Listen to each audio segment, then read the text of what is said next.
You got it. Okay. So you flip through the first few pages of the daily newspaper, see typical articles on two conflicting countries, or another story on the crisis in Japan, until you come across an article about someone who has lost their life because of being shot by a gun, which was carried by another civilian. You continue to flip to the next page, but pause halfway through and wonder why. Why did that civilian have a gun? Was there any reason for him to have a gun? Where did he get that gun from? This is the very issue that I am here to discuss with you all today.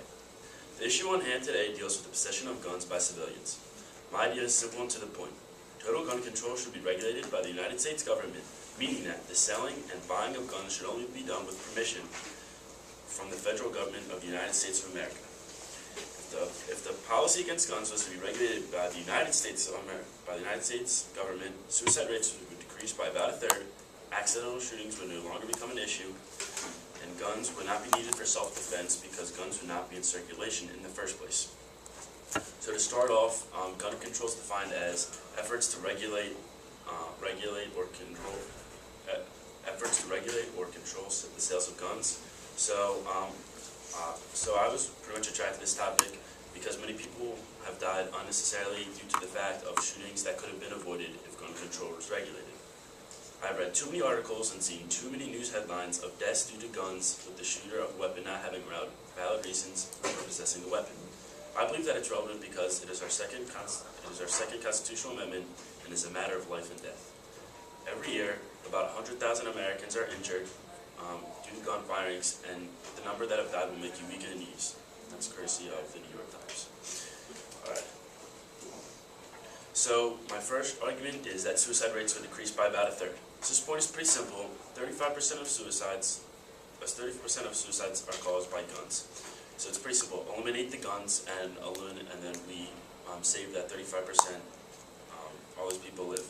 So if the guns are controlled, then this 35% are still alive, and that makes their friends, family, and other close ones and loved ones very relieved. So the second point is accidental shootings would no longer become an issue. A real-life example comes from January this year.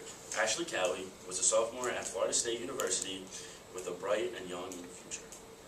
She went to her apartment's friends one night at an off-campus location, and she had a 20-year-old friend, and he was showing her this new rifle along with a bunch of other girls. And then the gun accidentally fired. Ashley died, and it shot another one of Ashley's friends in the wrist. So Ashley accidentally died, and the other ones had an injury. So there's two more to that fact of the 100,000 mentioned. So Ashley Cowie would still be alive right now if it wasn't just for taking a look at a gun. All she did was look at it. She didn't even touch it or mess around with the weapon, but yet it was still enough for her to die.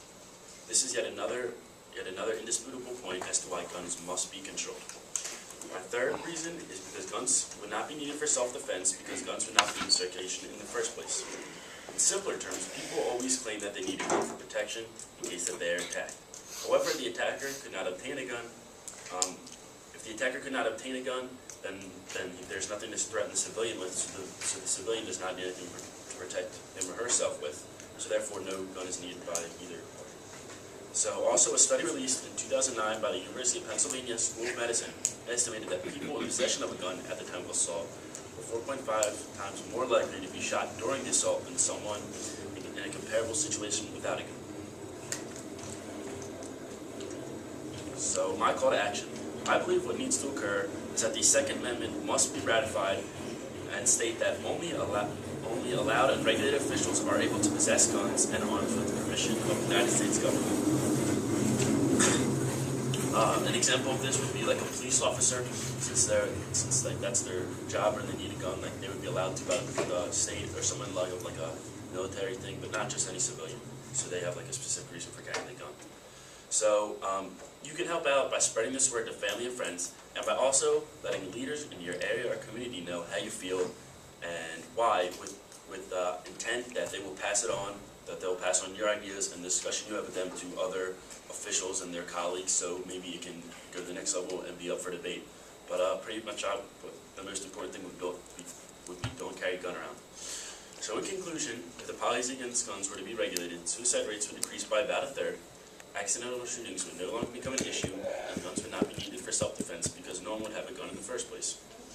If this amendment is ratified according to the plans that I've suggested, lives can be saved in greater numbers. We need fewer deaths, murders, homicides, suicides, and accidental deaths. For this to happen, it means no guns. Stricter gun laws must be placed